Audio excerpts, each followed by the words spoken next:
नमस्कार विद्यार्थी मित्रांनो, इयत्ता 10वी विषय भूगोल या भूगोलाच्या अभ्यासांतर्गत आपण गेल्या प्रकरणामध्ये प्रकरण क्रमांक 7 मानवी वस्ती या अंतर्गत वस्त्यांचे प्रकार अभ्यासले. रेषाकृती वस्ती आणि केंद्रित वस्ती.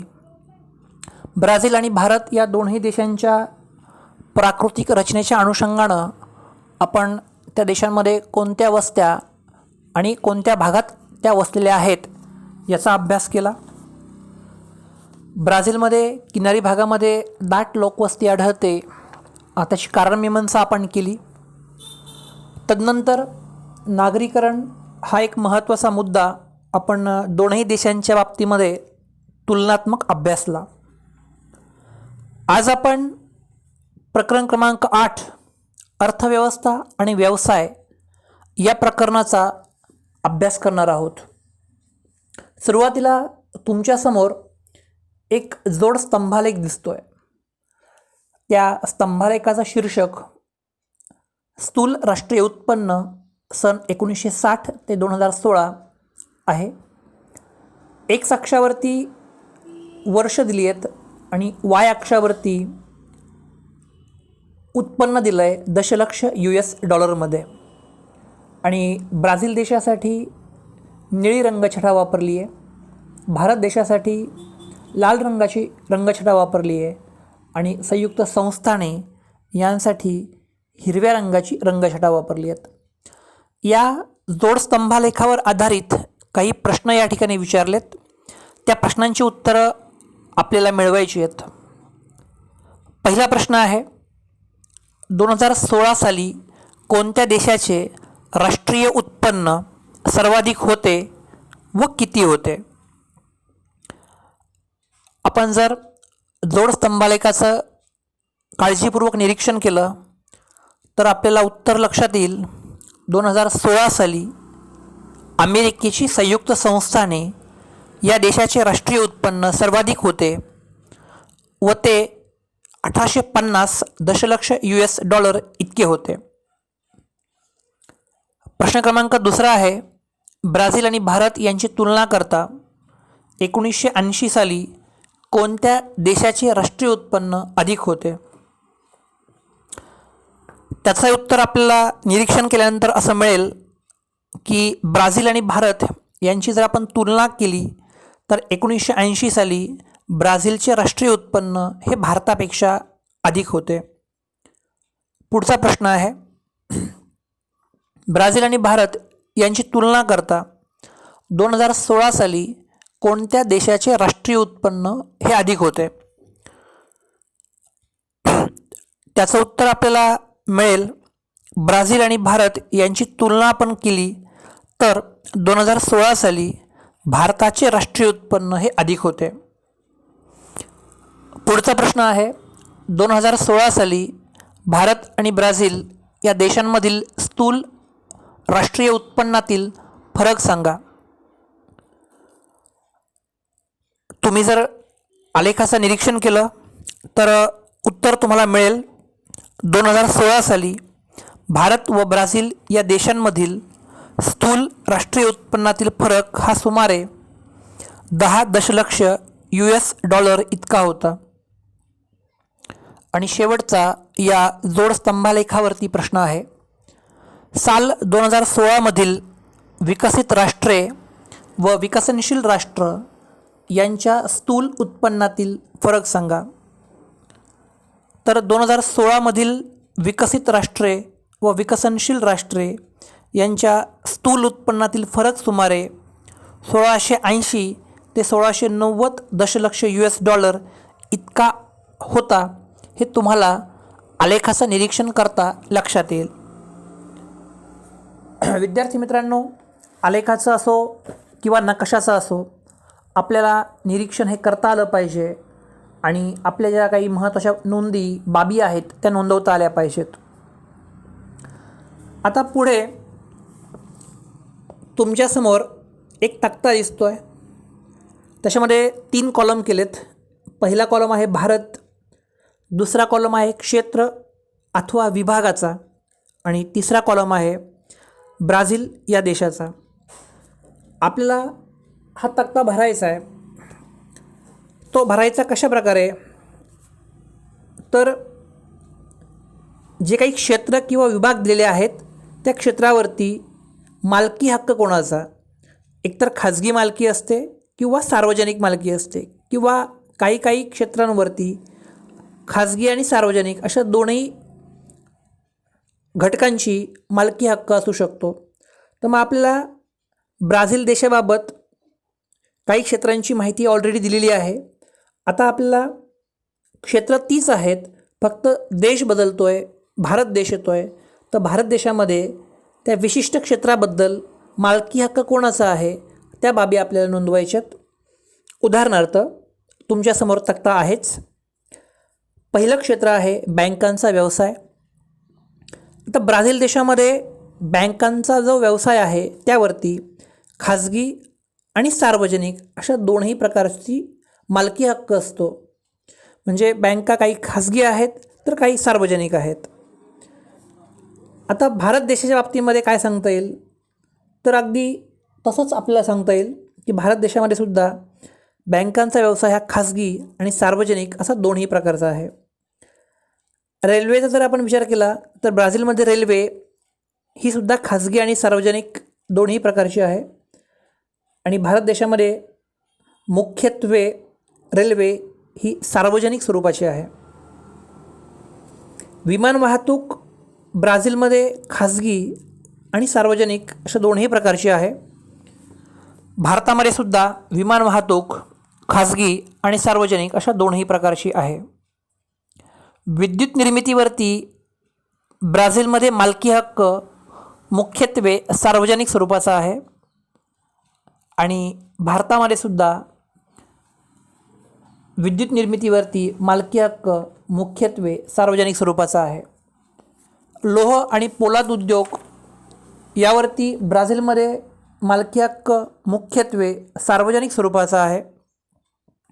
आणि भारतामध्ये सुद्धा लोह आणि पोलाद उद्योगासाठी मालकी हक्क मुख्यत्वे सार्वजनिक स्वरूपाचा आहे.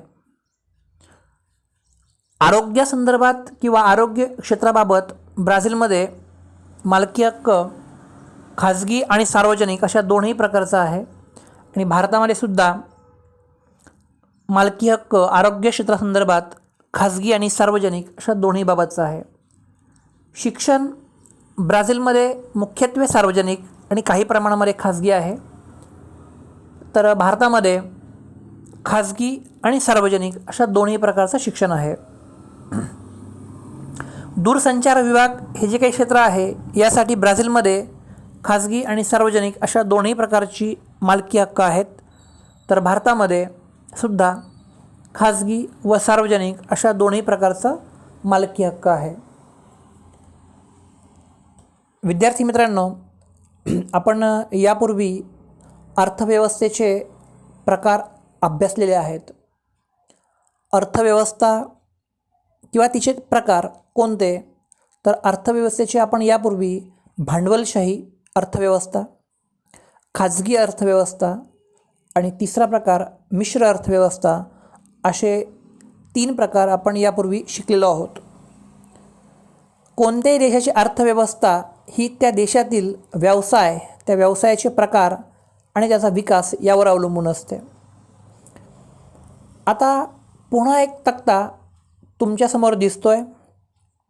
त्यामध्ये काही क्रिया दिल्यात किंवा ज्याला आपण म्हणू शकतो व्यवसाय दिलेत आणि आपल्याला त्या व्यवसायांचं वर्गीकरण करायचं आहे. प्राथमिक, द्वितीयक आणि तृतीयक. या ठिकाणी मी तुम्हाला 1-2 एक्झाम्पल फक्त सांगणार आहे. उरलेला तक्ता तुम्हाला पूर्ण करायचा आहे. पहिलं क्षेत्र आहे किंवा क्रिया आहे दूरदर्शनचे प्रसारण. हे जे काही क्षेत्र आहे किंवा हा जो काही व्यवसाय आहे, हा व्यवसाय प्राथमिकमध्ये मोडतो, द्वितीयकमध्ये मोडतो की तृतीयकमध्ये मोडतो, ते आपल्याला या ठिकाणी टिक मार्क करून नोंद करायची आहे. तर दूरदर्शनचे प्रसारण निश्चितपणे तृतीयक व्यवसायामध्ये मोडतं. आणखीन आपण एक घेऊया. खाली भात उत्पादन असं दिलं आहे पहा. तर भात उत्पादन हा जो काही व्यवसाय आहे तो प्राथमिक स्वरूपाच्या व्यवसायामध्ये मोडतो. बाकीचे जे काही क्षेत्र किंवा व्यवसाय आहेत ते तुम्हाला पूर्ण करायचे आहेत. पुढे भारत आणि ब्राझीलमधील आर्थिक व्यवसाय. पुन्हा तुमच्यासमोर विभाजित वर्तुळात दोनही देशातील स्थूल अंतर्देशीय उत्पादनांचे योगदान दिलेले आहे आणि त्या देशातील लोकसंख्येची विविध व्यवसायातील टक्केवारी दिली आहे. या विभाजित वर्तुळांचा काळजीपूर्वक अभ्यास करून त्यावर आधारित काही प्रश्न या ठिकाणी दिली आहेत, त्याची उत्तरं आपल्याला मिळवायची आहेत. ही ती विभाजित वर्तुळं आहेत. तुमच्यासमोर ती विभाजित वर्तुळं दिसत आहेत, ब्राझील आणि भारत. आणि त्यातल्या ज्या रंगछटा आहेत त्यासाठी निळा रंग जो आहे तो प्राथमिक व्यवसायांसाठी आहे, लाल रंग हा द्वितीयक व्यवसायांसाठी आहे आणि राखाडी रंग तो जो आहे तो तृतीयक व्यवसायांना दर्शवतो. ब्राझील आणि भारत असे स्वतंत्र दोन ते विभाजित वर्तुळं आहेत. पहिला प्रश्न आहे त्यावर आधारित, प्राथमिक व्यवसायांमध्ये गुंतलेल्या लोकसंख्येची टक्केवारी कोणत्या देशात जास्त आहे? जर तुम्ही विभाजित वर्तुळांचं निरीक्षण केलं तर तुमच्या लक्षात येईल की प्राथमिक व्यवसायामध्ये गुंतलेल्या लोकसंख्येची टक्केवारी भारत देशात जास्त आहे. दुसरा प्रश्न आहे, स्थूल अंतर्देशीय उत्पादनात कोणत्या देशात तृतीयक व्यवसायांचे योगदान अधिक आहे? स्थूल अंतर्देशीय उत्पादनात ब्राझील देशात तृतीयक व्यवसायांचे योगदान अधिक आहे. पुढचा प्रश्न, स्थूल अंतर्देशीय उत्पादनात द्वितीयक व्यवसायांचा हिस्सा कोणत्या देशात जास्त आहे? तर निश्चितपणे तो ब्राझील देशामध्ये जास्त आहे. पुढील प्रश्न, भारताप्रमाणे ब्राझीलची अर्थव्यवस्था शेतीवर आधारित आहे असे म्हणता येईल का? सकारण सांगा. भारताप्रमाणे ब्राझीलची अर्थव्यवस्था शेतीवर आधारित आहे असे म्हणता येणार नाही, कारण भारतात प्राथमिक व्यवसायामध्ये गुंतलेल्या लोकसंख्येची टक्केवारी 48.8 इतकी आहे. याउलट ब्राझीलमध्ये प्राथमिक व्यवसायामध्ये गुंतलेल्या लोकसंख्येची टक्केवारी केवळ 10 इतकी आहे. दुसरं एक कारण सांगता येईल, भारतात प्राथमिक व्यवसायांचा स्थूल अंतर्देशीय उत्पादनातील हिस्सा 17% आहे. याउलट ब्राझीलमध्ये प्राथमिक व्यवसायाचा स्थूल अंतर्देशीय उत्पादन हिस्सा केवळ 5.5% इतका आहे. या अनुषंगाने आपल्याला सांगता येईल की ब्राझीलची अर्थव्यवस्था भारताप्रमाणे शेतीवर आधारित नाही. आता आपण ही गोष्ट शिकलोत की भारताचे राष्ट्रीय उत्पन्न ब्राझीलपेक्षा अधिक आहे. ब्राझील हा देश जगात खाणकाम, शेती आणि वस्तू निर्माण उद्योगात अग्रेसर असून या देशातील सेवा व्यवसायही मोठ्या प्रमाणात वाढलेला आहे. भारतातील सेवा व्यवसाय वाढत असले तरी भारतात शेती हाच प्रमुख व्यवसाय आहे, हे तुम्हा सर्वांना माहिती आहे. भारताप्रमाणेच ब्राझीलची अर्थव्यवस्थासुद्धा मिश्र स्वरूपाची आहे. दोनही देशांची अर्थव्यवस्था विकसनशील आहे. अजून आपण डेव्हलपिंग कंट्रीजमध्ये आहोत, आपण डेव्हलप्ड किंवा विकसित झालेले नाही आहोत. त्यांचे राष्ट्रीय दरडोई उत्पन्न अमेरिकेच्या संयुक्त संस्थानांच्या तुलनेत अतिशय कमी आहे. म्हणजेच भारताचे राष्ट्रीय उत्पन्न ब्राझीलच्या तुलनेत जास्त असले तरी भारताचे दरडोई उत्पन्न ब्राझीलच्या तुलनेत कमी आहे.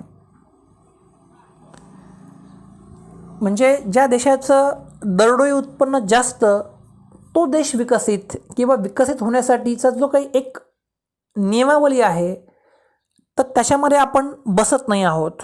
आपलं दरडोई उत्पन्न आजही कमी आहे. पुढे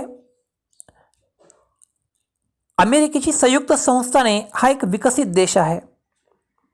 मी म्हटलं मगाशी की ब्राझील आणि भारत हे विकसनशील आहेत आणि अमेरिकेची संयुक्त संस्थाने हा विकसित देश आहे. या देशातील लोकसंख्या जास्त असली तरीही भारतापेक्षा कमीच आहे. सर्वात महत्त्वाचं, जी काही लोकसंख्या अमेरिकेच्या संयुक्त संस्थानामध्ये आहे ती सर्व साक्षर आहे, लिटरेट ती आहे.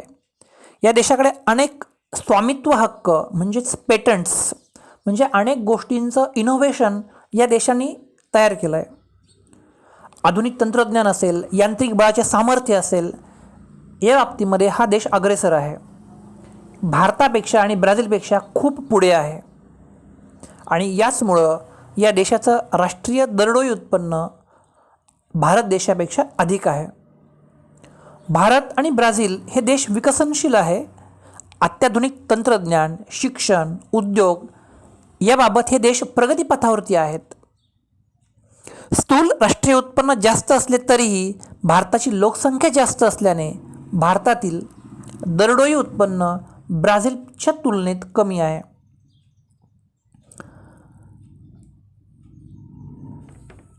आता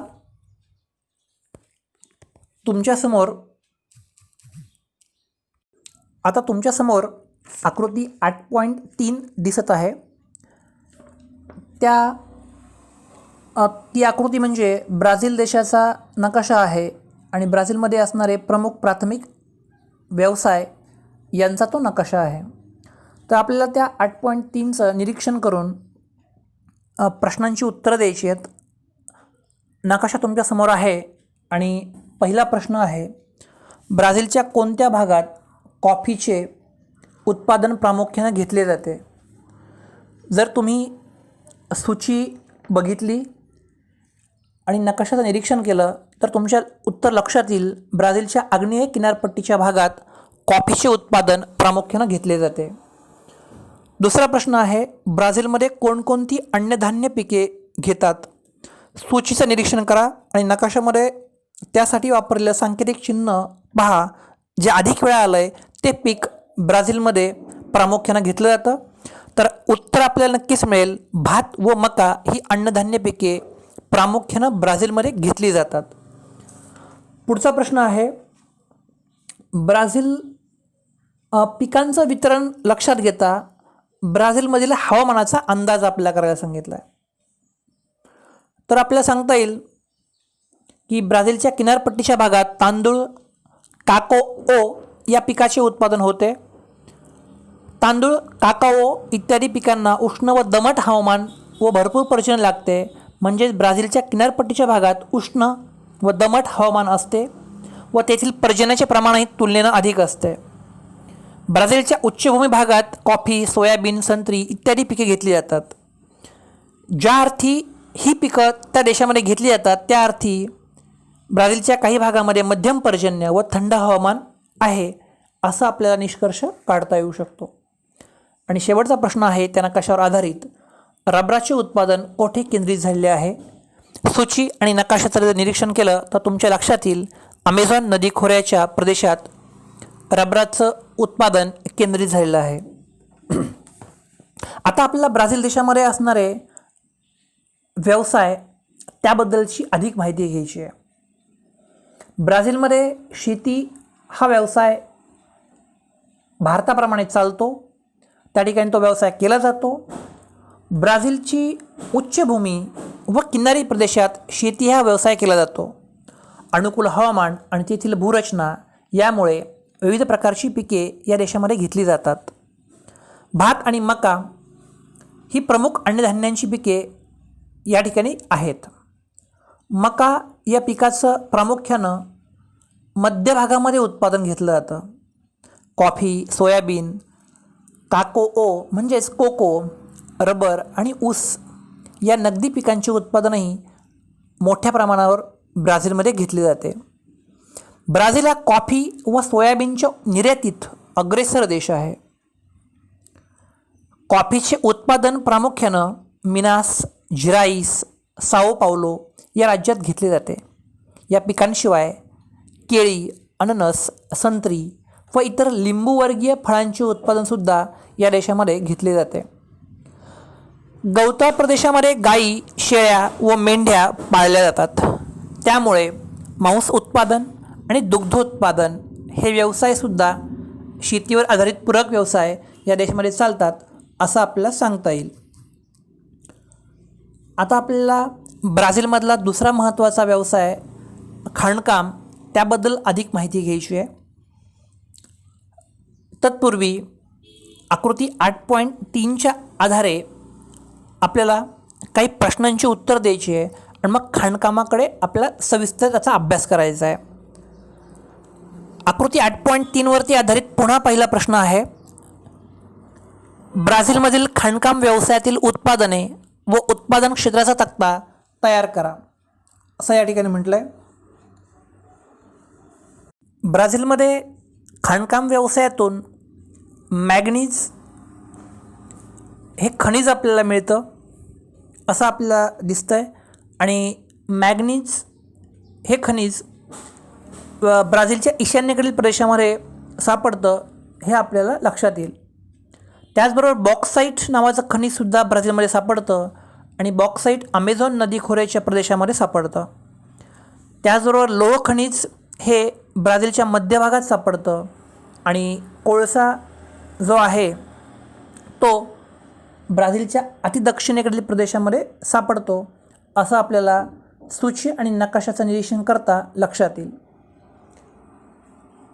ब्राझीलच्या कोणत्या भागात खाणकाम व्यवसाय विकसित झालेला नाही त्याची कारणं काय असावीत, तर आपल्याला निरीक्षण केल्यानंतर असं लक्षात येईल की ब्राझीलमधील उत्तरेकडील भागात खाणकाम व्यवसाय हा विकसित झालेला नाही. त्याचं कारण उत्तरेकडील भाग विषुववृत्ताजवळ आहे. या भागात पर्जन्याचे व तापमानाचे प्रमाण अधिक आहे. अमेझॉन नदी खोऱ्याच्या प्रदेशात घनदाट व सदाहरित वर्षावने आहेत व त्यामुळे हा प्रदेश दुर्गम आहे. या भागात वाहतुकीच्या सोयीसुविधा पुरेशा प्रमाणामध्ये उपलब्ध नाही आहेत आणि इत्यादी कारणांमुळे ब्राझीलमधील उत्तरेकडील भागात खाणकाम व्यवसाय विकसित झालेला नाही. शेवटचा प्रश्न आहे, खनिजांची उपलब्धता लक्षात घेता उद्योगांचा विकास कोणत्या प्रदेशात झाला असेल ते सांगा. ब्राझीलमधील मध्य भागात, ईशान्येकडील भागात व अतिदक्षिणेकडील भागात खाणकाम व्यवसाय विकसित झालेला आहे. आता आपण खाणकाम व्यवसायाबद्दल सविस्तर माहिती पाहूयात. ब्राझीलचा पूर्व भाग लोह खनिज, मॅग्नीज, निकेल, तांबे, बॉक्साईट इत्यादी खनिज संपत्तीने संपन्न आहे. दुर्गमता, घनदाट अरण्य, सुप्त खनिज साठ्यासंबंधीचे अज्ञान इत्यादी प्रतिकूल घटकांमुळे देशातील अंतर्गत भागातील खाणकाम व्यवसायाच्या विकासावर मर्यादा आल्या आहेत. खनिजांची उपलब्धता व देशातील वाढत्या मागणीमुळे उच्चभूमी प्रदेशातील खाणकाम व्यवसाय विकसित झालेला आहे. आता आपल्याला ब्राझीलमधील मासेमारी या व्यवसायाबद्दल सविस्तर माहिती पाहायची आहे. तत्पूर्वी आकृती 8.3च्याच आधारे आपल्याला काही प्रश्नांची उत्तरं मिळवायची आहेत. पहिला प्रश्न आहे, ब्राझीलच्या आग्नेय किनाऱ्याजवळ मासेमारी व्यवसायाचे केंद्रीकरण झाले आहे, त्याची दोन कारणं कोणती असतील, तर एक म्हणजे आग्नेय किनाऱ्याजवळ ब्राझील प्रवाह जो काही उष्ण प्रवाह आहे व फॉकलँड प्रवाह जो थंड प्रवाह आहे, या दोन प्रवाहांचा संगम आहे. आणि दुसरं कारण आग्नेय किनाऱ्याजवळ विस्तीर्ण भूखंड मंचाचे स्थान आहे. या दोन गोष्टींमुळे आग्नेय किनाऱ्याजवळ मासेमारी व्यवसायाचे केंद्रीकरण झालेले आहे असे आपल्याला सांगता येईल. ब्राझीलमध्ये मोठ्या नद्या आहेत तरी देखील अंतर्गत भागात मासेमारीचा विकास झालेला नाही. यावर किंवा याची काय कारणं असतील. ब्राझीलमध्ये मोठ्या नद्या आहेत परंतु या नद्यातील पाण्याच्या विसर्गाचे प्रमाण व वेग खूप जास्त आहे. म्हणून ब्राझीलमध्ये मोठ्या नद्या असूनही अंतर्गत भागात मासेमारीचा विकास झालेला नाही. आता आपल्याला ब्राझील मधील मासेमारीबद्दल अधिकची माहिती पाहायची आहे पहा. ब्राझील देशाला सुमारे 7,400 किलोमीटर लांबीचा सागरी किनारा लाभला आहे. थंड व उष्ण प्रवाहांचा संगम तसेच विस्तीर्ण भूखंड मंच यामुळे दक्षिण अटलांटिक किनाऱ्यालगत मासेमारीचे उत्कृष्ट क्षेत्र लाभले आहे. मासेमारी व्यवसाय परंपरेने चालत आलेला आहे. वैयक्तिक तसेच लहान समूहामार्फत पारंपरिक तंत्र आणि उपकरणांचा वापर करून हा व्यवसाय केला जातो. प्रामुख्यानं सोर्ड, कोळंबी, लॉबस्टर, सार्डिन इत्यादी जलचरांची पकड केली जाते. ब्राझीलमध्ये प्राकृतिक रचना, घनदाट वने व नद्यांच्या पाण्याचा वेग यामुळे गोड्या पाण्यातील मासेमारी विकसित झालेली नाही आहे. विद्यार्थी मित्रांनो, आत्ता आपण ब्राझील देशातील शेती व्यवसाय, त्या देशातील खाणकाम व्यवसाय आणि मासेमारी व्यवसाय याबद्दलची सविस्तर माहिती घेतली. पुढील प्रकरणामध्ये आपण भारत देशातील जे काही व्यवसाय आहेत त्याबद्दलची अधिकची माहिती घेऊयात. थँक्यू.